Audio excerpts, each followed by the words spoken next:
Hey guys, it's Tim and this is Pro Wrestling Unlimited as we are here on the, what's the date? The 10th of February, 2020 to talk about everything that went down tonight on Monday Night Raw. I actually enjoyed a good portion of tonight's Monday Night Raw. There were some what the hell moments in tonight's Raw, and it's like, I don't even know what to say about Shayna Baszler. Is she a vampire? Is she a zombie? Is she out for blood? Does she want brains? I don't even know what to say. But let's see who's here with us in the live chat right now. We do have Henry Cavallo, Kristen McNutt, King. Oh, you changed your name. You guys keep confusing me. You change your names here. Now it's just King Slender in limbo. Used to be Woken King Slender. Got Derek Bocek, Wayne Montgomery. We've also got Kristen McNutt, Dontrell Bailey, Sinclair Saturday, Nicholas Altamore. Let's see who's here. Extreme TV Gaming, Jason Dalton, and so many more of you. And if you're here on the live chat as well, and I didn't call your name, and I do apologize for that, but if you're in the live chat and you see people and their name's in green, or they've got a badge next to the name, or they're using these emojis, you're like, whoa, why don't I have that? Well, you can have that if you sign up as a PWUnlimited member. All you gotta do is go down there where it says subscribe and click that button that says join. As a PWUnlimited member, your name will be highlighted in green in live chat and in comments. You will have a badge next to your name, different badges for different amounts of time, different colored badges for different amounts of time, how long you've been a member. You also get to use our emojis, and you get early access to a lot of cool things. We're also going to be doing a Q&A for members and Patreon subscribers only. You guys got to submit them questions. But with that, if you do want to submit support us here at PWUnlimited, a great way to do that is either by signing up as a member subscriber by hitting that join button or heading over to PWUnlimited's Patreon. We got a Patreon over there, patreon.com/PWUnlimited. Those are two great ways where you guys can actually directly support us here more than just watching our videos. And we love everybody that just watches the videos, that comments, likes, and shares the videos, because that helps tremendously as well. But this is just another extra way how you guys can help us here grow at Pro Wrestling Unlimited. So let's jump right into it, talking about tonight's Monday Night Raw. The Monday Night Raw started off with a recap of Seth Rollins, Murphy, and the AOP. They were all in the ring. Rollins noted that he's here to lead everyone to the future. He then turned his attention to the 6-man elimination tag team match later tonight where,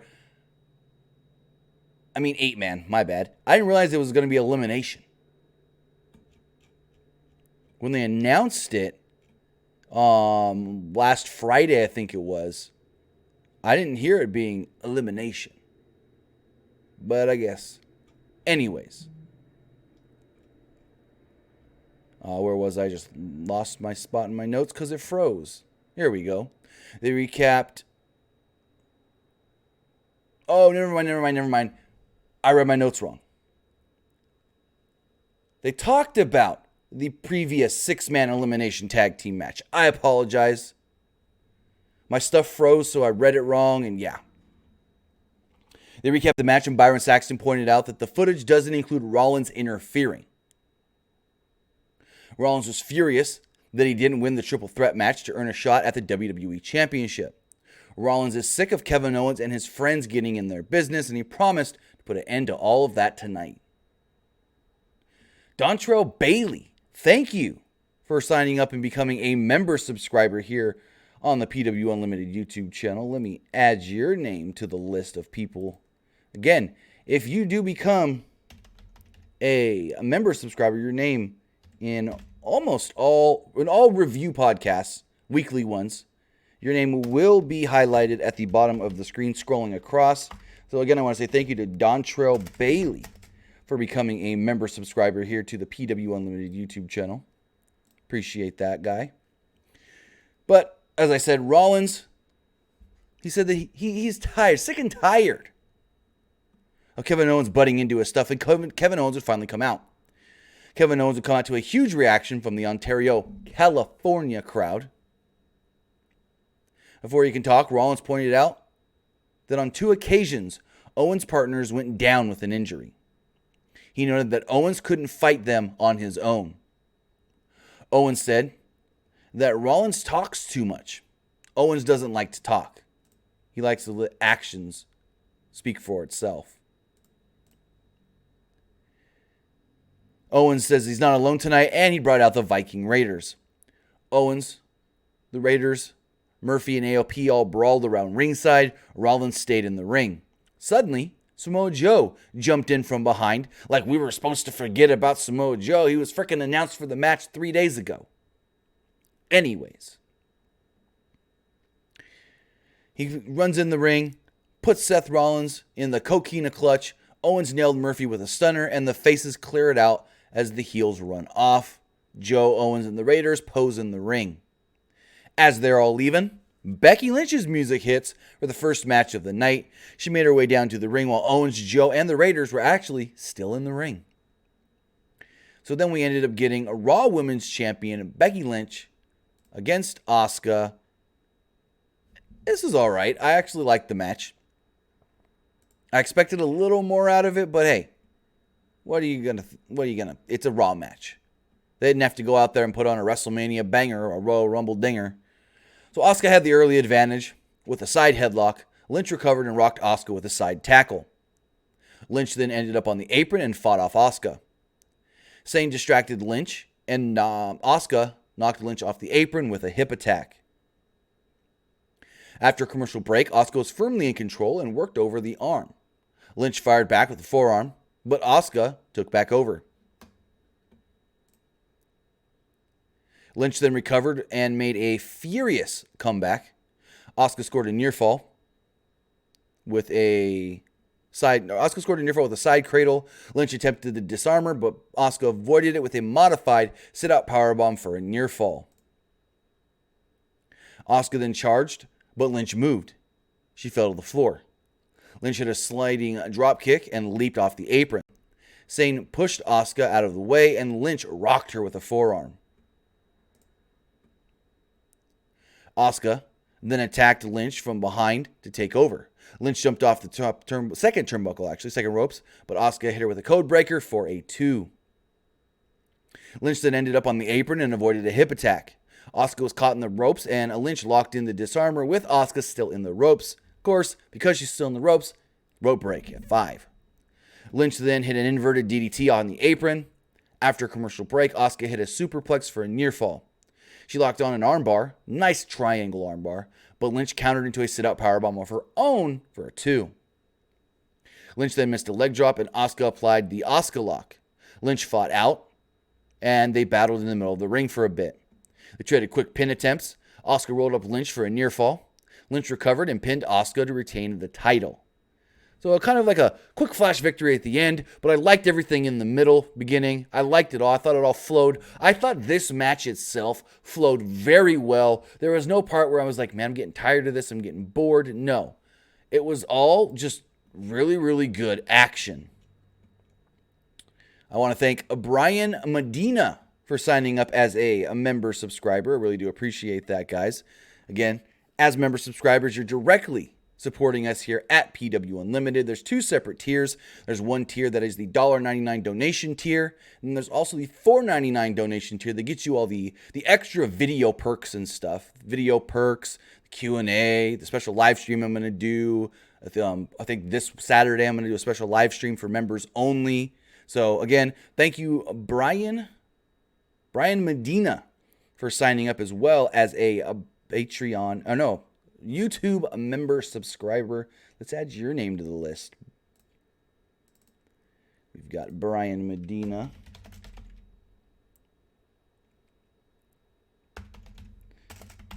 Again, we do really appreciate all the support we get here from you guys. So as we look forward on Monday Night Raw, Lynch, she wins. She beats Asuka, retains the title. Like I said, liked the match. Thought everything flowed very well. No real oh man, that was boring parts. It was just great action overall. And then after the match, Shayna Baszler runs in and jumps Becky from behind. She beat Lynch down and locked her up in the Karafuda clutch. Baszler threw Lynch to the ground, biting her in the back of the head neck area. Blood then began to pour out of Baszler's mouth and covered the back of Becky's head.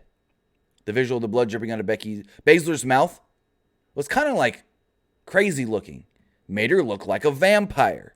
Like if you've ever seen any of the vampire movies where they really suck the blood out of their victim's neck or whatever, and their whole mouth is just covered. That's what it looked like. So you get back to the ring, and Becky's hair is turning from orange to red.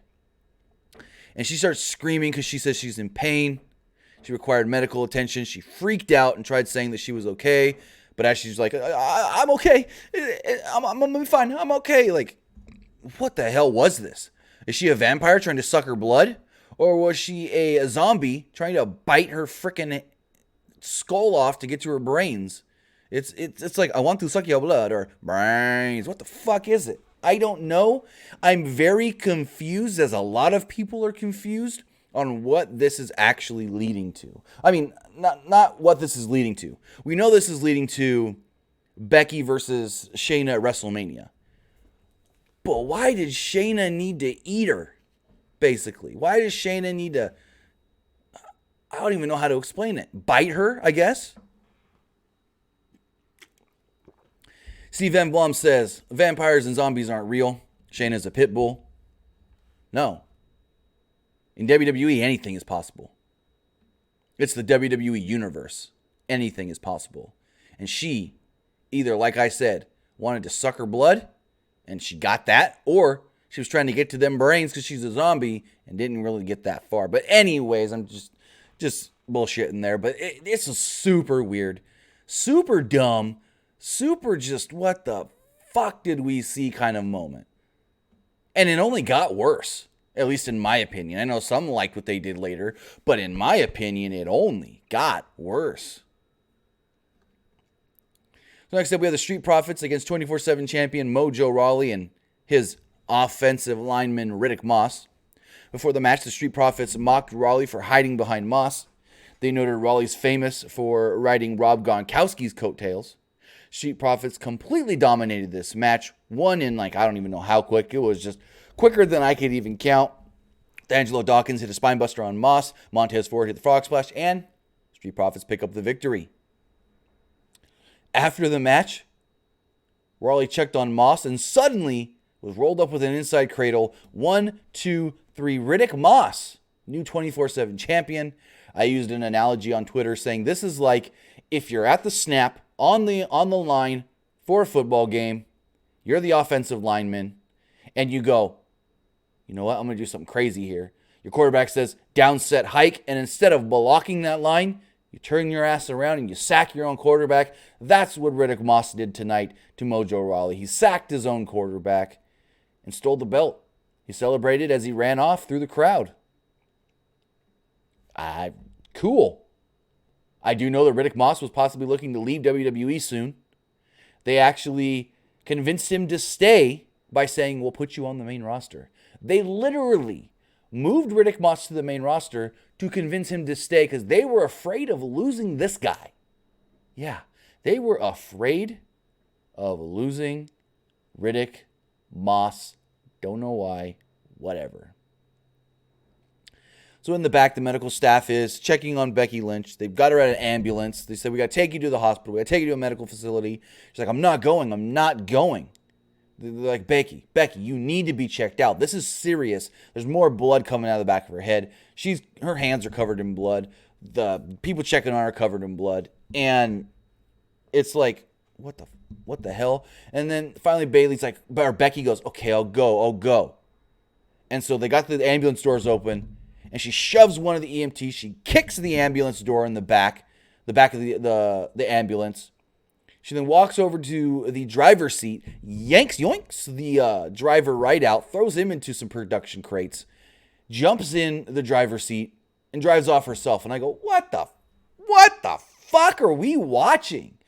They're trying to make Becky look like this big badass where it's like, yeah, I'm hurt. I'm bleeding everywhere. The back of my neck, the back of my skull was ripped open by Shayna Baszler, but I'm so hard, I'm going to drive myself to the hospital. And not just in any car, I'm going to take the damn ambulance. Like, are we supposed to think that Becky's this badass because of this? Because that was the most hokey thing I've seen in wrestling in a very long time, and we see some hokey stuff a lot recently. So I wasn't a fan of that at all, of her kicking in the door, pulling the driver out and driving herself to the hospital. I wasn't a fan of it. Just I don't know. My opinion. I did see someone on Twitter go, that was kind of cool. Yeah, kind of cool. Not for me. Jason Dalton says Becky's starting to get stale to me. I don't know if I would say stale, but I think they try too hard sometimes to make her seem like a quote-unquote badass. They're trying to make her the female Stone Cold Steve Austin from 1998, and it's just not working. I like Becky. She can cut a good promo. She's great in the ring. But they sometimes try just a little bit too hard. Just a tad. So next up, we had Montel Vontavious Porter, MVP, back with the VIP Lounge. Now, if you're wondering and you're saying, whoa, wait, why we got VIP Lounge tonight with MVP? I thought MVP said he was done. Well, actually, MVP said there was a misconception. He said that when he said he was done, he meant he was done wrestling with WWE. He didn't say he was done with WWE altogether, and that's why he's back tonight with the VIP Lounge. So his guest, none other than 2020 Men's Royal Rumble winner, Drew McIntyre. And before McIntyre came out, MVP talked a little bit. Crowd gave him a huge MVP chant. And he said that he talked about his return and being better than the people. So I guess he's a heel. Don't know. And before anybody asks, I don't know how long MVP's in for. I heard it wasn't that long. We've seen him do 3 things now. He was at the Rumble, then the match with Ray, and then this tonight. So he brings out Drew McIntyre. McIntyre's name wasn't on his list, but he pushed over the bouncer. McIntyre and MVP shook hands, and they hugged. MVP praised McIntyre and talked about his WrestleMania matchup coming. McIntyre noted that MVP said the magic word. Every time anybody says WrestleMania, you got to point to the sign. Fans loved this, broke out into Drew chant. MVP tried to stir up some trouble and noted that some people think McIntyre's not ready to be WWE champion. McIntyre knows that MVP's up to something and wants to know what's the catch. He told McIntyre not to worry about the interviews and all that kinds of stuff. You need to focus on the match itself. And MVP pointed out, now that he's retired, maybe we can get a little partnership here. McIntyre figured out what he was talking about, and he notes that MVP wants to be business partners, does he now? McIntyre said, oh, you want to be my advocate. You want to be my Paul Heyman. McIntyre pointed out that he doesn't need someone to speak for him. MVP then got in McIntyre's face and demanded him not to turn away. McIntyre then gave MVP a headbutt. 3-2, or should I go 3-2-1 Claymore kick, lays out MVP, bada boom, end of segment. It was all right. I don't know what the purpose for that was, but it wasn't bad. I don't think it was bad. But with that, I got a couple text messages we're going to read here. If you want to send in your thoughts on tonight's Monday Night Raw, you can do so by texting in to 510-906-1341. Do got a couple text messages we'll read here. Let them load up. Also, if you do want to make sure you get your question read in the chat, you can always send a super chat donation or a super sticker donation. Either one gets your question read in the live chat. This text message here does state, do you think Charlotte versus Rhea match will become a triple threat at Mania with Bianca Belair? I can see Charlotte costing Rhea this Sunday for the title. I think it's possible. I don't think that's the route they're going to go, because here's what they can do. So Charlotte can cost Rhea the title at TakeOver on Sunday. Bianca Belair becomes the new champion. we still got TakeOver the night before Mania, so they can do Bianca versus Rhea with the winner winning the belt and the match against Charlotte. I know that would kind of make NXT seem inferior, but anyways, they can go that route, or they can do the whole Bianca defends against both women at WrestleMania. I could see it going either way. I don't know which way they're going to go. I assume it's just going to end up Charlotte and Rhea one-on-one at WrestleMania. That's the route that I think they go. We still got quite a few months to build it all up. Again, this weekend is NXT TakeOver Portland, so things will start to slowly come into picture after this weekend. I do also want to say regarding NXT TakeOver this weekend, I don't know if we're going to be doing a live post show because I'm not going to be in town on Sunday. In fact, I had plans for 3 months now, and so I'm not going to be in town. I'm going to be out of town. I don't know what, for most of Sunday, I don't know what time I'm going to get back. I know I will not be able to watch TakeOver live, at least not all of it live. So we will do something as far as maybe do a late live stream or just do a video that goes up either late Sunday night or first thing Monday morning. But there will be some sort of a NXT TakeOver Portland live reaction, not live reaction, but a post show here on the channel. Another text message we do have here does state, I'm highly convinced Shayna is a vampire. It's possible. Anything's possible now. This person says, what do you see Joe and Owens doing at Mania, Battle Royal, Championship match, high-profile match? Your thoughts? Too early to say because they don't even know. To be completely honest, they don't even know. And I'm not just saying that to get out of answering your question, whoever sent this in, but they don't know. As of right now, there are many, many, many things up in the air. Smart Killer says NXT is setting the world on fire with its 500,000 average viewers. No, there's more than 500. The last couple of weeks they've done, I can tell you right now, I got my handy dandy notes. Last 2 weeks they did 712,000 viewers. That's 3 weeks. 712,000 viewers, 769,000 viewers, 770,000 viewers. So they've been in the 700,000 viewer range, and that's just live viewership. When you add in DVR viewers for NXT, they're closer to 900, if not more. So, when does TakeOver start Sunday? I feel like they might cut into the end of the XFL game. Don't worry about that, Steve Emblom. TakeOver is Sunday.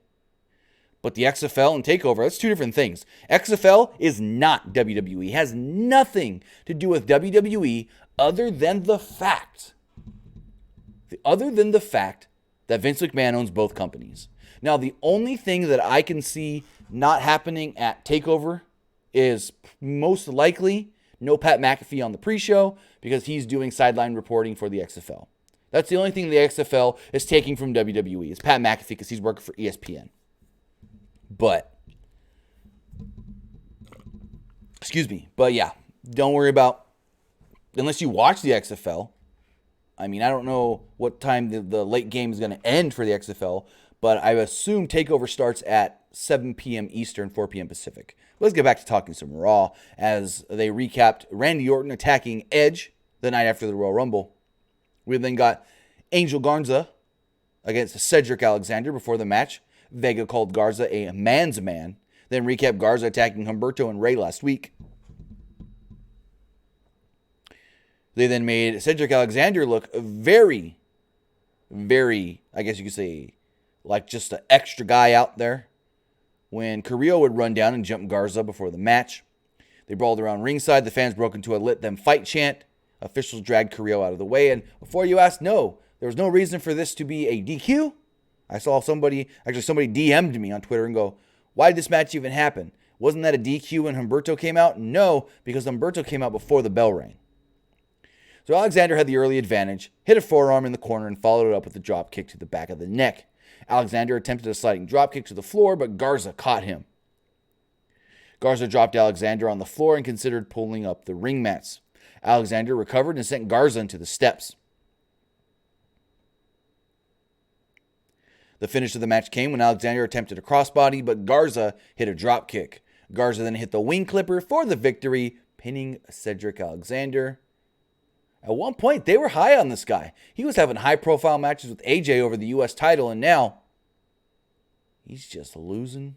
I mean, if he's not losing on Raw, then he's losing on Main Event. They then recapped the Charlotte Flair-Rhea Ripley angle from last week.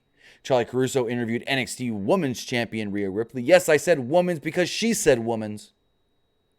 Ripley says she doesn't care that Charlotte hasn't responded yet. She's going to get her answer.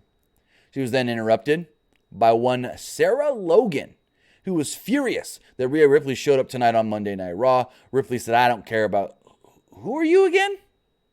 and walked off.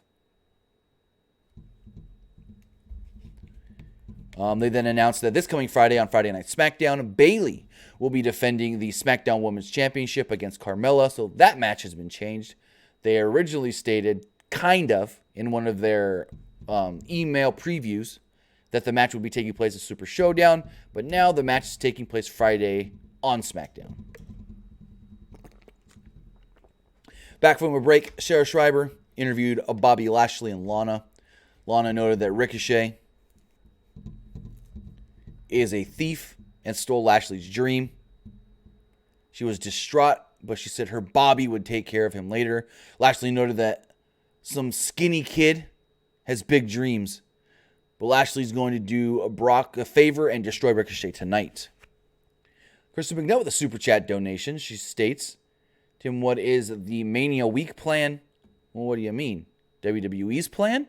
It's WWE, they've got NXT that Wednesday, Hall of Fame on Thursday. They've got SmackDown on Friday, NXT TakeOver on Saturday, Mania Sunday, Raw Monday. That's WWE's plan. It's going to be the same thing next year as well when they're in Los Angeles. Yes, I'm going to try and go. In case you want to know, I'm going to try and be at WrestleMania 37 in Los Angeles, SoFi Stadium. So if anybody else is looking to go to WrestleMania in 2021, I'm going to try and go. I'm going to probably go with the same group of guys that I went to Mania 31 with in Santa Clara, up there at Levi Stadium. So after the Bobby Lashley interview, Sarah Logan made her way down to the ring. She needed to cool her jets a little bit. She was a little too overzealous with this little promo. Her screaming and stuff, peeked that mic once or twice. She came down, talked about how she was disrespected by Sarah Logan or Rhea Ripley, and then she said, "Rhea Ripley, come out here and face me." So Rhea did. And Charlotte also came out to watch from the top of the ramp. Ripley rocked Logan with a clothesline and drop kicked her. Ripley looked over at Flair several times during this match and then hit the Riptide for the quick victory. After the match, Ripley wanted to know Flair's answer to the challenge she made last week. She noted that Flair even showed up at NXT and still gave no answer. Flair pointed out, "Well, I'm the queen. I do what I want." She said also, "You may not even be the champion after NXT TakeOver Portland." And Flair still didn't give an answer. Excuse me. So the last two times we've seen these two women together, they teased the fact that Rhea may not be the champion coming out of TakeOver this Sunday. And that leads you to believe that there's a chance that Bianca Belair wins the belt, whether that is just straight up winning the belt or Charlotte screwing her, a la Brock Lesnar getting screwed by Goldberg in 2004 at No Way Out by Goldberg when he lost the belt to Eddie Guerrero. But we'll see. I assume Charlotte's going to at least be there at TakeOver. Maybe she's sitting front row for the women's title match. Again, it's women's title match because Rhea even said, "You haven't given me an answer on challenging me for my NXT Women's Championship." So I guess that bullshit's out of the woods, whatever you want to call it. They then gave the big WrestleMania announcement. They recapped Ricochet defeating Seth Rollins and Bobby Lashley last week in a triple threat. Before the upcoming match, Charlie Caruso interviewed Ricochet behind the entrance in gorilla position. He said that he heard Lashley's comments from earlier in the night. He's not afraid and promised to make it to Super Showdown, even if that means he's got to crawl to the ring. Fans then broke out in a loud Rusev Day chant while he's getting interviewed. Like, very loud. We then had Ricochet versus Bobby Lashley with Lana at ringside. Lashley had the early advantage. Ricochet fired back and a springboard dropkick. He followed it up with a suicide dive and then hit a dive to the floor on the other side of the ring. After a commercial break, Lashley was firmly in control. Ricochet fought back and hit a moonsault off the steps. Lashley then threw Ricochet face first into the ring post. Lashley whipped Ricochet into the barricade. He followed it up with a suplex for a near fall. Ricochet fought back and hit an enziguri. Ricochet followed it up with a springboard crossbody and a standing shooting star press for a near fall. Ricochet then rocked Lashley with a knee, but Lashley recovered. Lashley fought back and hit a massive spinebuster for a very close 2 count. Lashley attempted a back superplex, but Ricochet landed on his feet. Ricochet fired back and rocked Lashley with a kick. Ricochet then hit a 630 splash for the victory, getting a good little bit of momentum leading into his title match with Brock Lesnar. So then they said they were going to offer a update on Becky Lynch's condition. Tom Phillips said that Lynch went to the medical facility and is now on her way back. So that was quick. Randy Orton then came out. This was very interesting because the Matt Hardy stuff, I heard originally was supposed to be Christian. But Christian can't take a bump.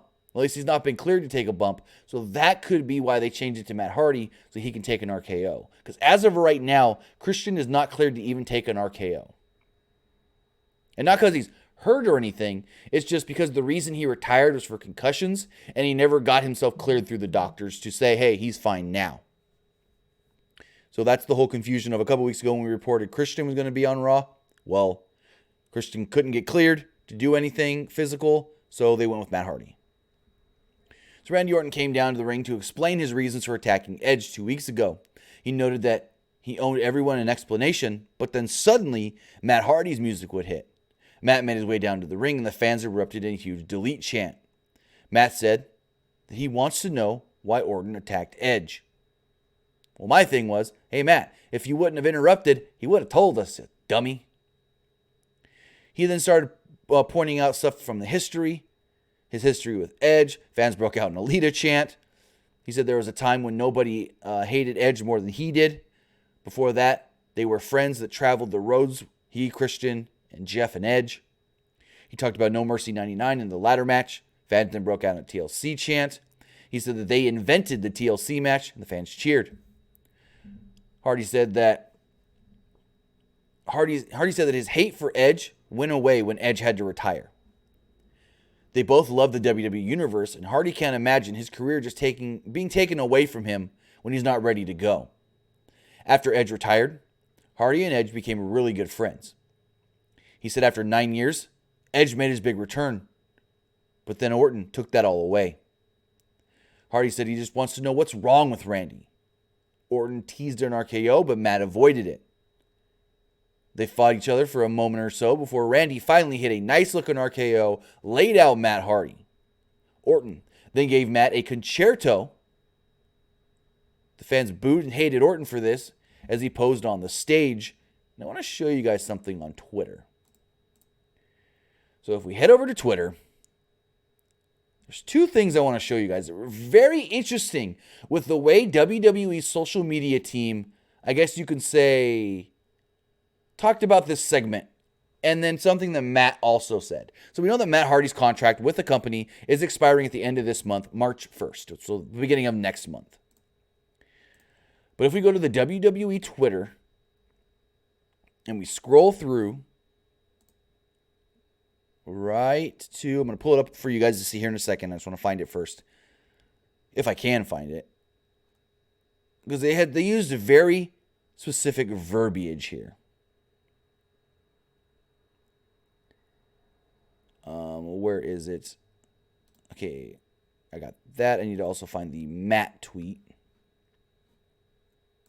Oops, that didn't go right.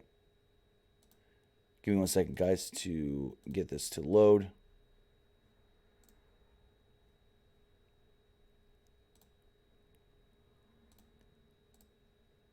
Here we go. All right, let me pull this up for you guys. So, WWE tweeted out here. Let's zoom in on that a little bit. The beginning of the end for Matt Hardy. Raw, RKO, Randy Orton. But then Matt sent out this tweet that is very telling. Remember, like I said, if it'll load, Matt's contract expires March 1st. He's done. Well, Matt sent out a tweet after his segment on tonight's Raw, if it'll load, that simply stated,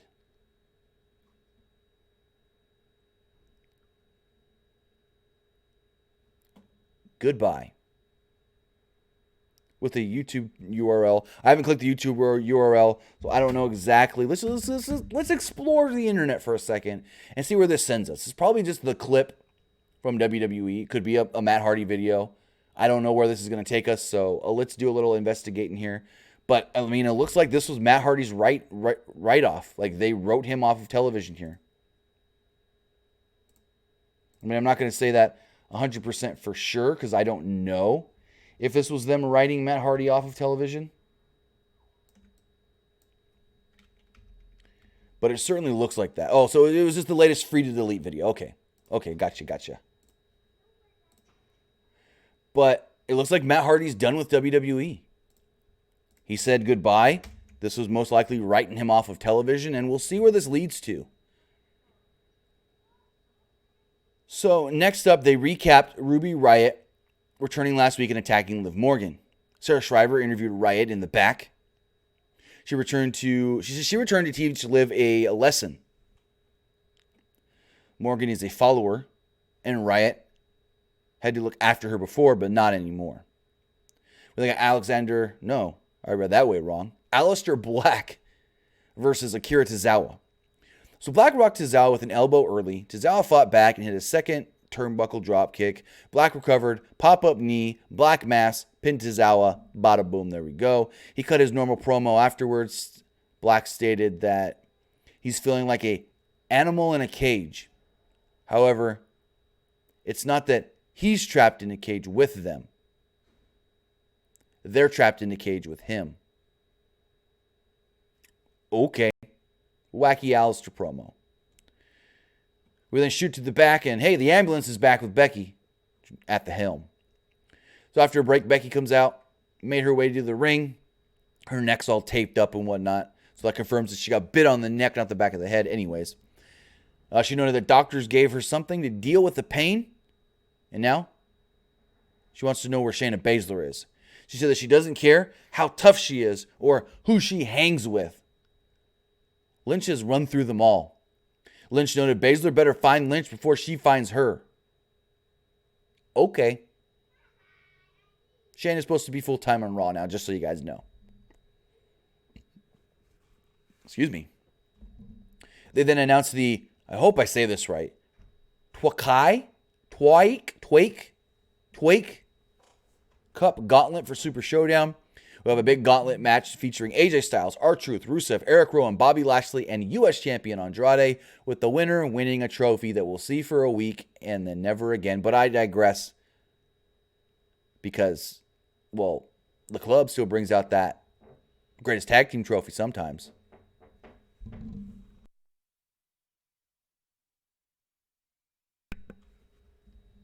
Steve Emblem, I know how it's spelled. I'm just not sure if I'm saying it correctly. Like, I know how it's spelled. I got it written the same way here. Twake. So then we move on to our main event. Main event is an 8-man tag team match with Seth Rollins, Murphy, and the AOP taking on Kevin Owens, Samoa Joe, and the Viking Raiders. Before the match, Rollins tried to speak, but the faces didn't want to hear it, and a brawl broke out between all 8 competitors. The faces were firmly in control. They isolated Murphy on their side of the ring and cut him off from his partners. Joe unloaded on Murphy and rocked him with a kick. Owens hit an elbow off the second turnbuckle for a 2. Eric then slammed Ivar onto Murphy for a near fall. Occam caught Eric with a spine buster to take over. The Heels took over and isolated Eric on their side of the ring. Ivar got the hot tag and ran wild on Murphy. Ivar hit a crossbody. Ivar avoided a kick with a cartwheel and a clothesline. Back from the break, the heels were firmly in control. They isolated Owens and kept him near their corner. Owens fought back and gave Murphy a fallaway slam into the barricade on the floor. The heels then took over. Murphy slowed the pace and applied a chinlock. Owens did eventually fight out of it and make a comeback. Owens knocked Rollins off the apron and hit a DDT on Murphy. Joe got the hot tag and ran wild. Joe attempted a suicide dive, but AOP jumped up on the apron. The Viking Raiders knocked AOP off the apron. Joe and the Raiders then hit 3 triple suicide dives on the heels to a massive pop from the fans. Everyone started hitting a series of big moves here, with Owens hitting a swanton off the top to the floor, wiping out everybody. Back in the ring, Joe applied the Kikino clutch on Murphy. Murphy tapped, but AOP distracted the ref. Rollins then hit the stomp on Joe, and Murphy pinned Samoa Joe to pick up the victory. So I like how this went down. You get it to where it's like, well, Joe technically won. Joe technically beat Murphy. But in the end, because of a little tomfoolery, the heels still pick up the victory. The heels still look strong. These 4 goddamn guys have been booked very strong since being put together. Since Seth Rollins aligned himself with the AOP and then brought in Buddy Murphy, or should I say Murphy, these guys have been booked very well. Very well. Yes, they kept Joe and them looking good because, hey, they technically should have won. But in the end, the dastardly heels did officially, technically, pick up the victory. And that was Monday Night Raw. We got some text messages to read here before we wrap things up. This person here does state, tonight was blank and speechless and there's nothing to say about it. Okay. I don't know what that means, but whatever. This person says, any surprises from Mania, what we're seeing now? Not that I've heard of, because again, they don't even know anything past Shayna Becky, Charlotte Rhea, Roman Fiend, and McIntyre, Brock, and most likely Edge Orton. Other than those 5 matches, haven't really heard of anything else that they know of. This person here says, Shayna's hungry, give her a Snickers. She gets a little vampy when she's hungry. I like that one. The person says, any update on Undertaker returning? Haven't heard anything.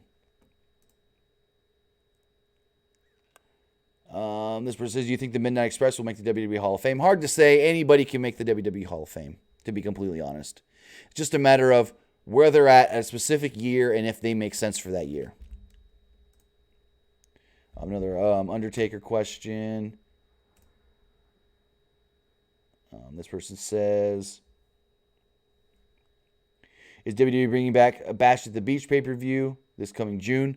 They can't. Legally, WWE, I don't know if you've heard that somewhere or something, but legally, WWE cannot bring back at the Bash at the Beach because Cody Rhodes himself owns the trademark to the name Bash at the Beach. That's why they ran Bash at the Beach event. And yeah, WWE cannot do Bash at the Beach. They can do The Bash, Great American Bash, but they cannot do Bash at the Beach. This person says, why wasn't Edge on Raw? Wasn't he supposed to give an update? And do you think he'll be written off till the week of Mania? So they said Edge would give us an update, possibly next week. They didn't say he would be on Raw. They said he'd give an update, which meant that he could give a social media update. I haven't seen anything on social media from Edge, but that's how I took it, that he's probably not going to be on Raw, but maybe give a social media update or something.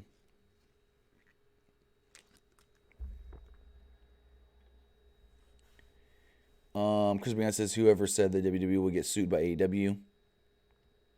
Are you saying that they should do it anyways? Because legally, AEW sues them and wins. So I don't know what you're talking about, Kristen. This person says, could you see an ambulance match